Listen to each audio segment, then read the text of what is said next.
يا قادري يا قادري يا قادري يا مطلب الحاجات عبد القادر يا قادري يا قادري يا قادري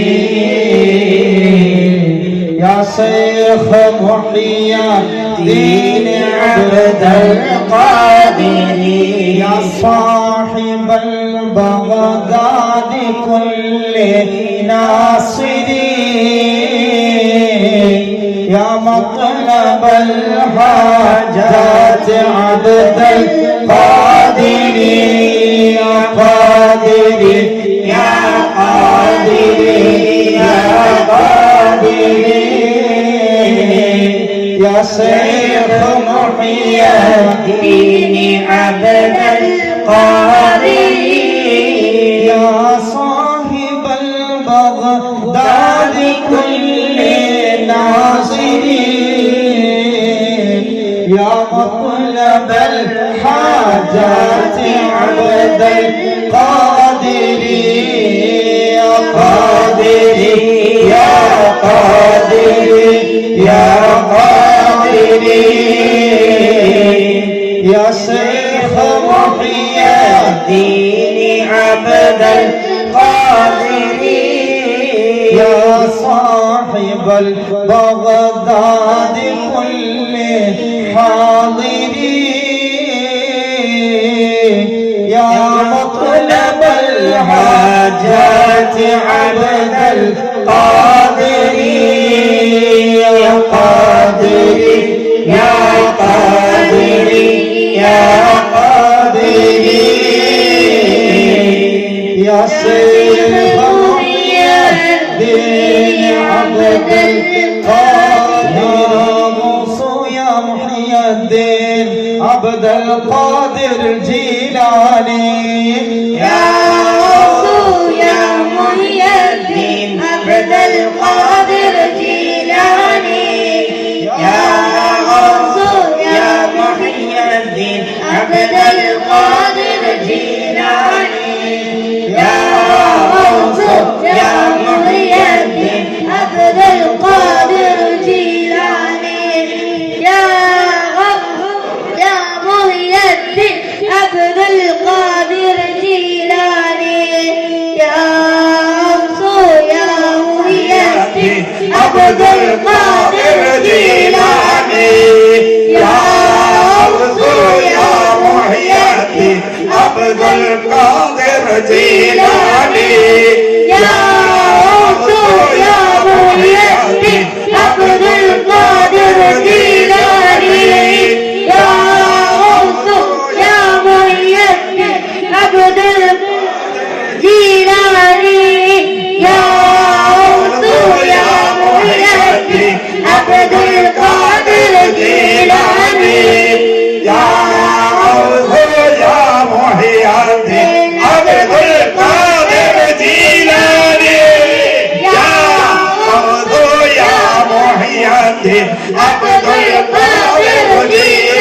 الجيلاني يا موسى يا محيي الدين عبد القادر الجيلاني يا موسى يا محيي الدين عبد القادر الجيلاني يا موسى يا محيي الدين عبد القادر الجيلاني يا موسى يا محيي الدين عبد القادر الجيلاني يا موسى يا محيي الدين عبد القادر الجيلاني يا موسى يا محيي الدين عبد القادر الجيلاني يا موسى يا محيي الدين عبد القادر الجيلاني يا موسى يا محيي الدين عبد القادر الجيلاني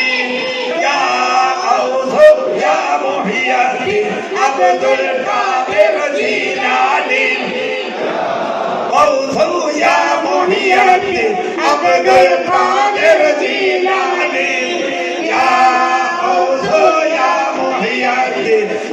അബ്ദുൽ ഖാദിർ ജീലാനി യാ ഔസു യാ മുഹിയുദ്ദീൻ അബ്ദുൽ ഖാദിർ ജീലാനി യാ ഔസു യാ മുഹിയുദ്ദീൻ അബ്ദുൽ ഖാദിർ ജീലാനി യാ ഔസു യാ മുഹിയുദ്ദീൻ അബ്ദുൽ ഖാദിർ ജീലാനി യാ ഔസു യാ മുഹിയുദ്ദീൻ അബ്ദുൽ ഖാദിർ ജീലാനി യാ ഔസു യാ മുഹിയുദ്ദീൻ അബ്ദുൽ ഖാദിർ ജീലാനി യാ ഔസു യാ മുഹിയുദ്ദീൻ അബ്ദുൽ ഖാദിർ ജീലാനി യാ ഔസു യാ മുഹിയുദ്ദീൻ അബ്ദുൽ ഖാദിർ ജീലാനി യാ ഔസു യാ മുഹിയുദ്ദീൻ അബ്ദുൽ ഖാദിർ ജീലാനി യാ ഔസു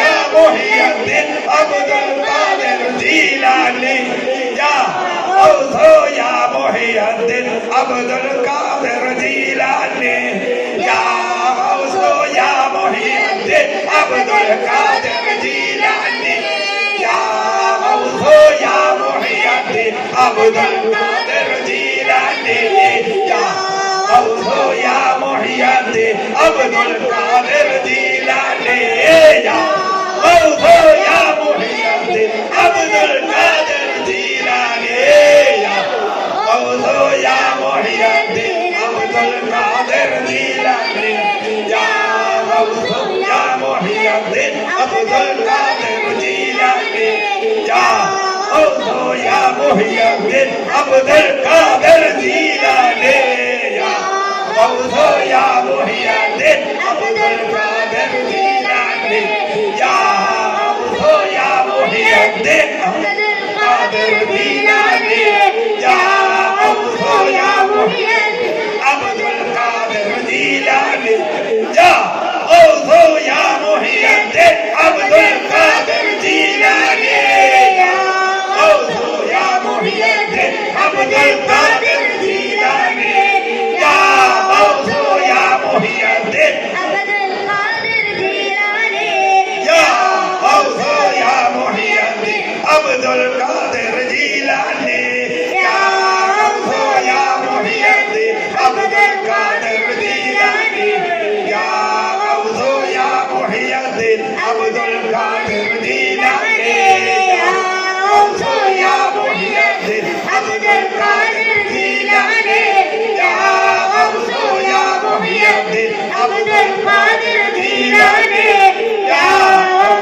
യാ മുഹിയുദ്ദീൻ അബ്ദുൽ ഖാദിർ ജീലാനി യാ ഔസു യാ മുഹിയുദ്ദീൻ അബ്ദുൽ ഖാദിർ ജീലാനി യാ ഔസു യാ മുഹിയുദ്ദീൻ അബ്ദുൽ ഖാദിർ ജീലാനി യാ ഔസു യാ മുഹിയുദ്ദീൻ അബ്ദുൽ ഖാദിർ ജീലാനി യാ ഔസു യാ മുഹിയുദ്ദീൻ അബ്ദുൽ ഖാദിർ ജീലാനി യാ ഔസു യാ മുഹിയുദ്ദീൻ അബ്ദുൽ ഖാദിർ ജീലാനി യാ ഔസു യാ മുഹിയുദ്ദീൻ അബ്ദുൽ ഖാദിർ ജീലാനി യാ ഔസു യാ മുഹിയുദ്ദീൻ അബ്ദുൽ ഖാദിർ ജീലാനി യാ ഔസു യാ മുഹിയുദ്ദീൻ അബ്ദുൽ ഖാദിർ ജീലാനി യാ ഔസു യാ മുഹിയുദ്ദീൻ അബ്ദുൽ ഖാദിർ ജീലാനി യാ ഔസു യാ മുഹിയുദ്ദീൻ അബ്ദുൽ ഖാദിർ ജീലാനി